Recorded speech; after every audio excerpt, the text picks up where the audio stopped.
gobierno está tratando de poner de moda esto de la xenofobia o es demasiado lo que estoy diciendo? No, no es demasiado. Va por ahí, definitivamente. Es evidente que lo que intenta es inculcar miedo, crear chivos expiatorios, buscar la construcción de un otro que parezca fantasmagórico y atemorizante, y sobre eso instalar una lógica de seguridad nacional muy riesgosa que habla más del gobierno que tenemos que de la población migrante. Mira.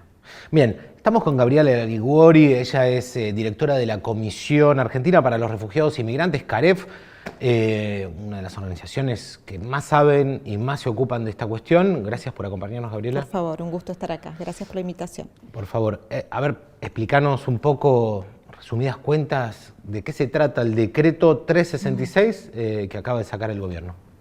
Bueno, es un decreto largo, tiene más de 30 páginas y, digamos, modifica 4 leyes nacionales. Así de un plumazo, de una firma. De un plumazo. Se dedica fundamentalmente a generar modificaciones importantes en la Ley Nacional de Migraciones, la 25871, pero también introduce modificaciones en la Ley de Ciudadanía, la Ley de Educación Superior y la Ley de Educación. ¿Qué cambia concretamente respecto de los migrantes?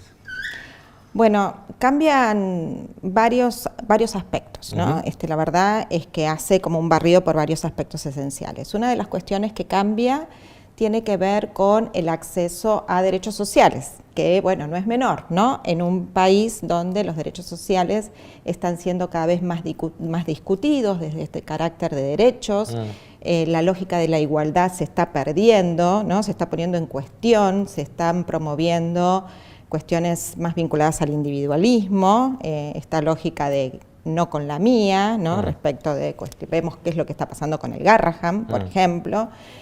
Entonces, bueno, no es casualidad que se plasme dentro de la ley migratoria una lógica que venimos observando a nivel general en el país y que en algunas provincias ya, digamos, con claridad está operando desde hace tiempo, como el arancelamiento a la salud, ¿no?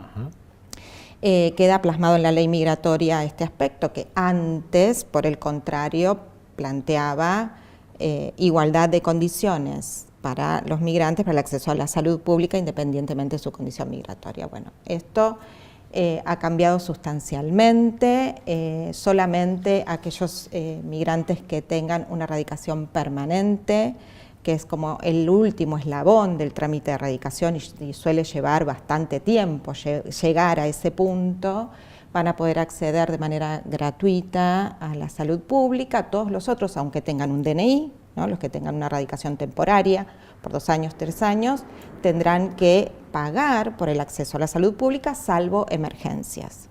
Y por otro lado, todas las personas que ingresen al país tendrán que tener un seguro médico, no importa la razón por la que ingresen, ¿no? No estamos hablando de turistas, estamos hablando de personas que van a venir a residir. Y luego también plantea algo que tendremos que ver cómo opera, esto es muy nuevo, ¿no? Fue publicado en el día de ayer, pero tendremos que ver, bueno, cómo opera esto, que plantean en una modificación de uno de los artículos, donde el acceso a derechos sociales va a depender de la categoría migratoria, cosa que ahora era bastante universal. Hay migrantes de primera, de segunda, ¿no? Y según sí, el decreto. Sí, va a ser así, y te diría que además introduce un aspecto que es absolutamente novedoso en esto de ser de primera o de segunda, que va a depender de cuánto dinero tengas, porque para... ¿Se puede comprar la ciudadanía argentina? La ciudadanía argentina, este es un cambio en la ley de ciudadanía, se va a poder comprar porque se creó una agencia en el marco del Ministerio de Economía para promover las inversiones, según dicen, y entonces, bueno, el acceso a la ciudadanía podría ser otorgado si vos sos un gran inversor, unos $500.000 más o menos te puede llevar a poder ser ciudadano de este país. Pero además, para poder acceder a una radicación permanente, ¿no? Para poder residir permanentemente en el país, vas a tener que demostrar solvencia económica.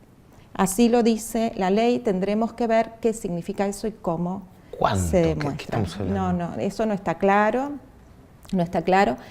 Evidentemente, además de la xenofobia, ¿no?, de la que podremos hablar luego sobre bueno, qué significa pensar a la migración como un grupo de población que hay que controlar y... Más viejos, ¿no? Digamos, esto de poner a los migrantes al otro como el chivo expiatorio es viejísimo. Es viejísimo, es viejísimo. No funcionó y, digamos, los antecedentes que me vienen a la memoria en términos históricos terminaron en tragedias, ¿no? Claro, es que incita a la violencia, ¿sí?, y naturaliza la violencia, ¿no? Eso es de verdad es muy riesgoso y creo que es muy profundo porque nos lleva a pensar qué tipo de país queremos, ¿no? Si queremos construir un país inclusivo y donde la igualdad sea un valor, o en realidad estamos de acuerdo con un país donde la crueldad, la violencia, la exclusión, digamos, sea la moneda corriente y que el valor esté puesto en tu capacidad económica, ¿no? Eso es una pregunta que tenemos que hacernos como sociedad. Digamos, esta ley migratoria afecta especialmente a la población migrante, pero habla del país que queremos ser.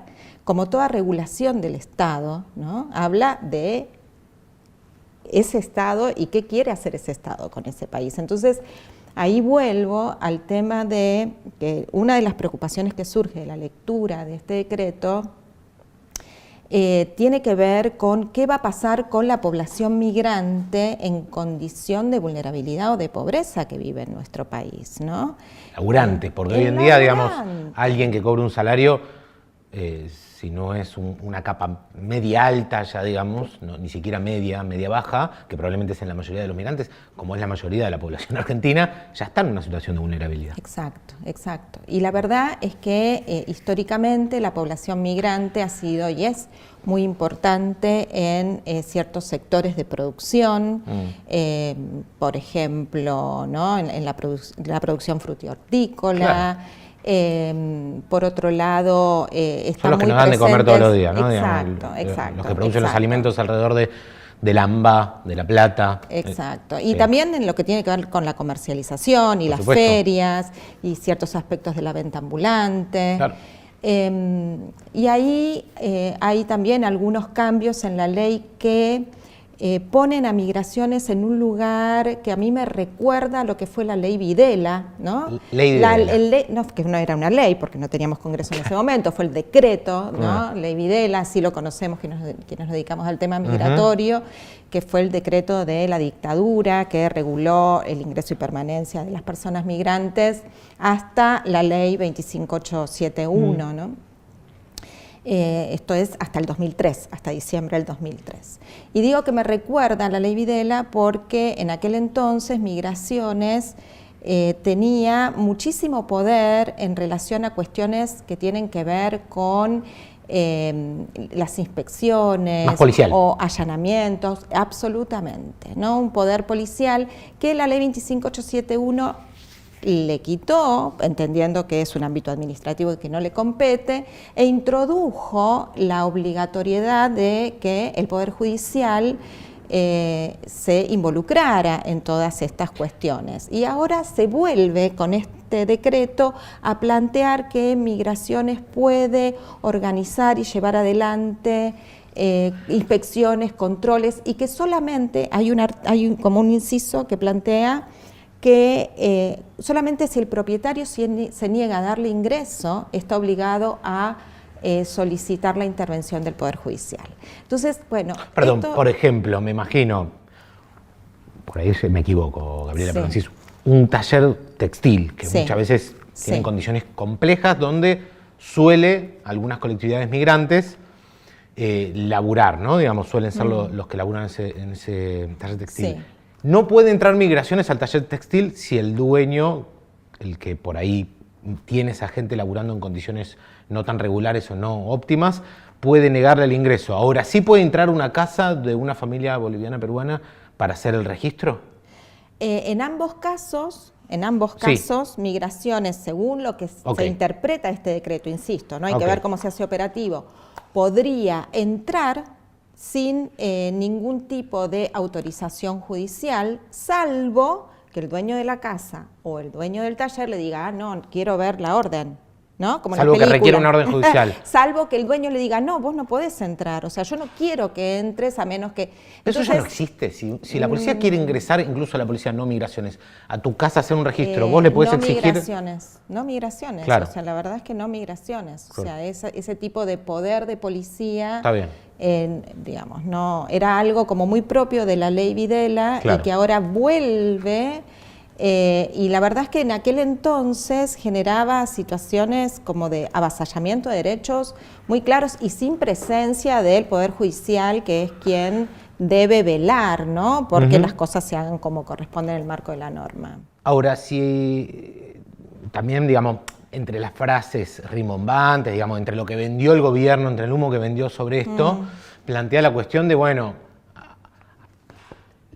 vincular la delincuencia y la migración, ¿no? Entonces no vamos a dejar entrar o vamos a deportar a quien tenga condenas, pero también a quien tenga una causa abierta. ¿Puede pasar esto? Digamos, por ejemplo, alguien con una causa abierta por resistencia a la autoridad, que sabemos que es, digamos, el clásico de una movilización, de alguien que va a protestar o de lo que fuera. La policía puede utilizar la resistencia a la autoridad como figura ante cualquier situación. ¿A vos te pueden deportar si de pronto tenés una causa abierta por resistencia a la autoridad en una marcha?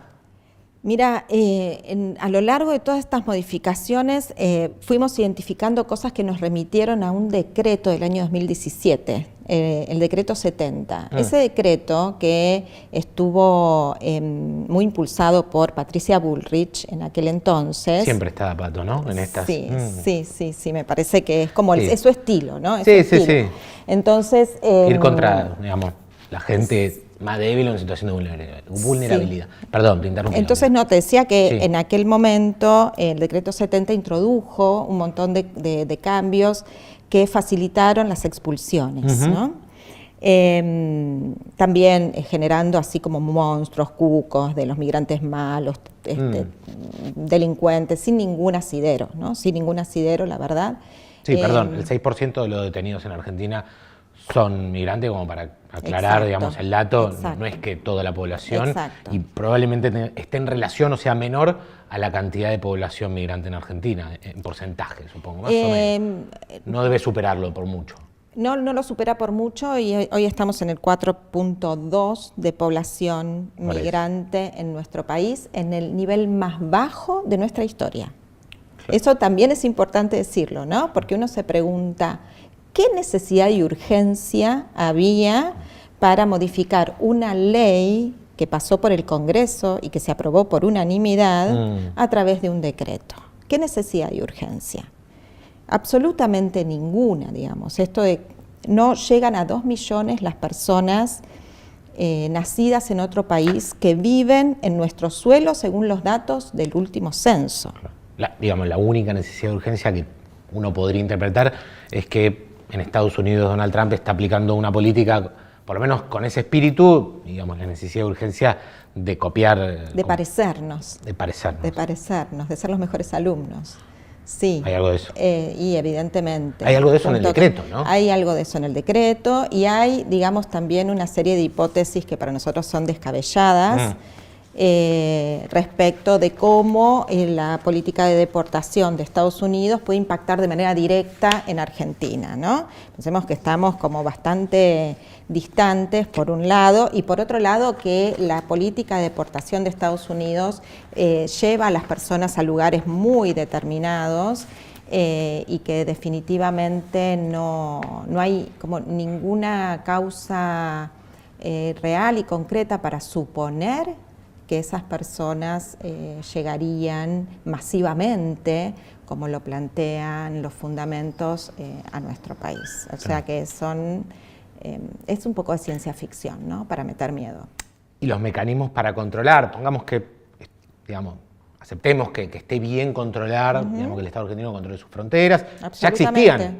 No es que absolutamente. Vos podías ingresar, como dice el decreto, no es que vos podías ingresar por un paso no registrado, no sé cómo sería el término. No habilitado. No habilitado, ya estaba, digamos, de alguna manera contemplado que si eso sucede te pueden expulsar o no te pueden aceptar el ingreso o te pueden también deportar incluso si tenés alguna condena por un delito grave, por ejemplo, entre los delitos graves, lavado de dinero, cosa que Argentina hoy está promoviendo en su territorio, ¿no? Digamos que podría pasar, ¿no? Que lleguen, vamos a suponer, narcos, pero porque uno es un mal pensado, lleguen narcos con dinero para lavarlo a Argentina, lo que promueve el gobierno... Si tenés 500.000, tenés la ciudadanía.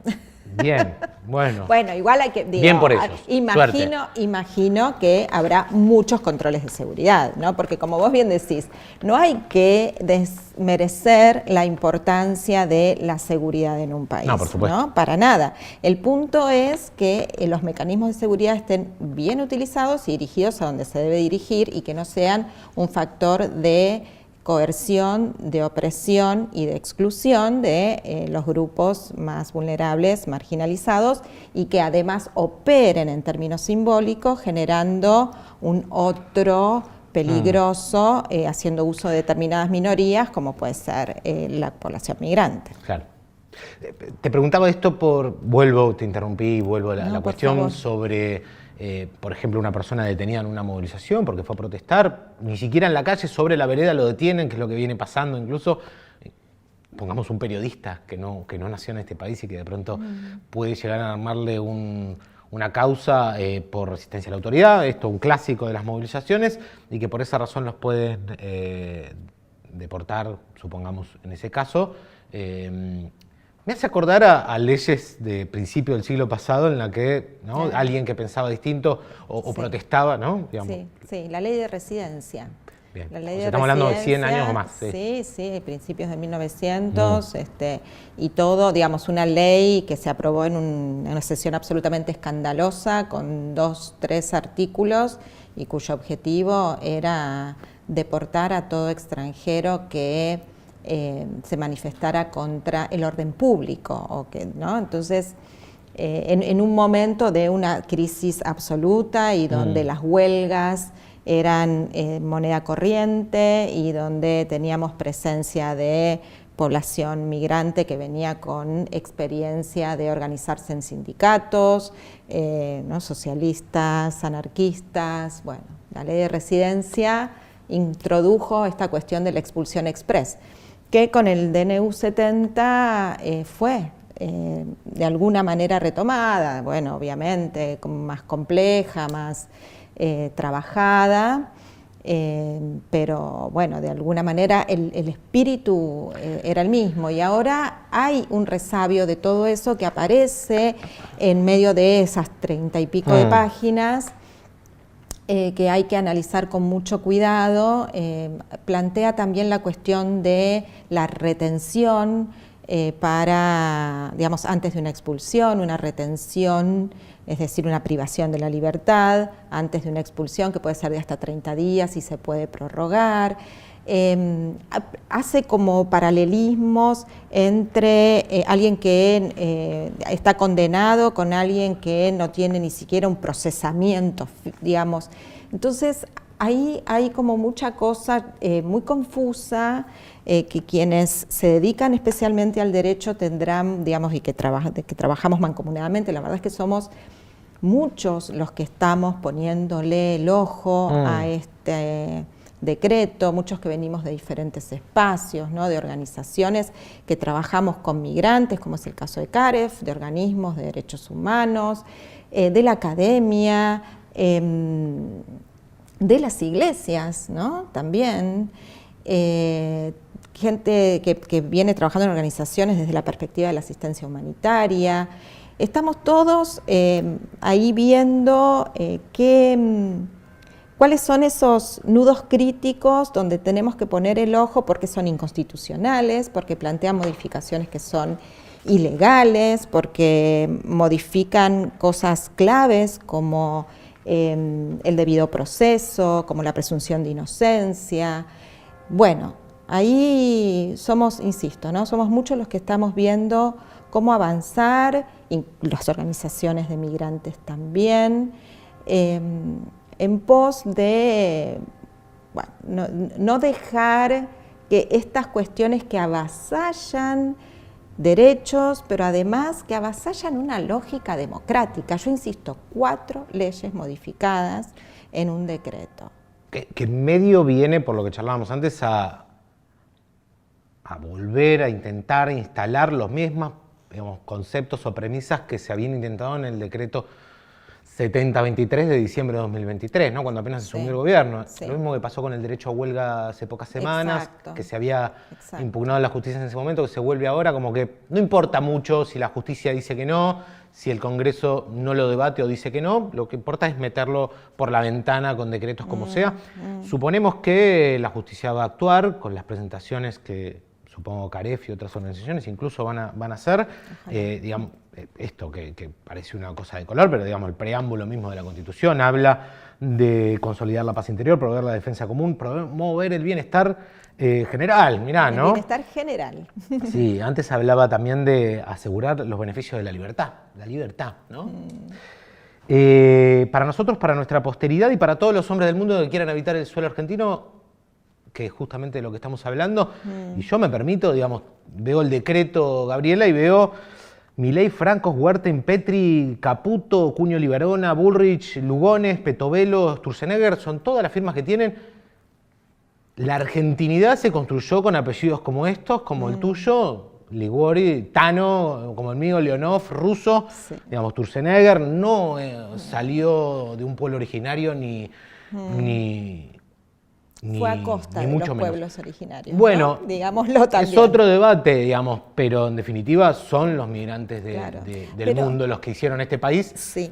Digamos, lo que le gusta y lo que no le gusta a este gobierno. Sí, sí, pero yo traigo esto de a costa de los pueblos originarios porque hay algo de esa política El otro Chivo Expiatorio, ¿no? civilizatoria, Sí. ¿no? De Sí. Alberti Sarmiento, de la década del, ¿no? de la década del 80, que aparece también en estas cuestiones, ¿no? Quiénes sí, quiénes no, quién es el migrante deseado, quién no.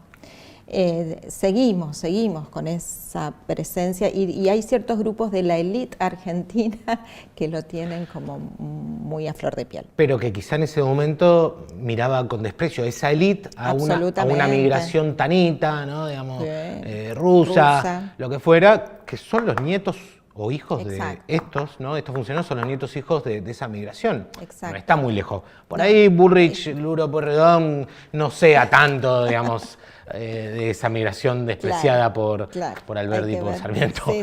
Pero va por ahí. Pero los que eran parte de ese grupo, a los que algunos entre Ramos Mejía les llamaban paquidermos y de pocas neuronas, y que lograron llegar a estos puestos de poder, seguramente lo hicieron porque la movilidad social ascendente argentina se construyó sobre pilares como la educación pública, claro. Cosa que también está puesto en jaque. Y la salud pública. Y la salud porque pública. Es una y cuestión de salud pública, es de todos. Exactamente. Bueno, entre otras cosas veo acá a Mario Lugones, también el tipo que dice que no hay que vacunarse, hablando de salud pública y la salud de todos, pero bueno, un datito al margen. Suponemos que esto va a ser rechazado por la justicia, caerá a lo sumo en la Corte Suprema, esta es la Constitución, si la necesitan. Gabriela, gracias por acompañarnos. Gracias a ustedes. Muy bien. Y esto, bueno, no sé, lo dejamos por ahí.